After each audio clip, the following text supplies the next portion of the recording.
जिसने तौबा की और ईमान लाया और अच्छे काम किए तो ऐसे लोगों के गुनाहों को अल्लाह नेकियों से बदल देगा और अल्लाह तो बख्शने वाला है, मेहरबान है। और जो तौबा करता और अमल नेक करता है तो बेशक वो अल्लाह की तरफ रुजू करता है। और वो जो झूठी गवाही नहीं देते और जब उनको बेहुदा चीजों के पास से गुजरने का इत्तेफाक हो तो शरीफाना अंदाज से गुजरते हैं। और वो कि जब उनको उनके परवरदिगार की बातें समझाई जाती हैं तो उन पर अंधे और बहरे होकर नहीं गिरते बल्कि गौर फिक्र से सुनते हैं।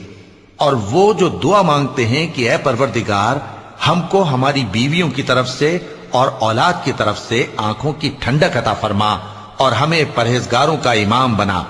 इन सिफात के लोगों को उनके सब्र के बदले ऊंचे ऊंचे महल दिए जाएंगे और वहां फरिश्ते उनसे दुआ व सलाम के साथ मुलाकात करेंगे। उसमें वो हमेशा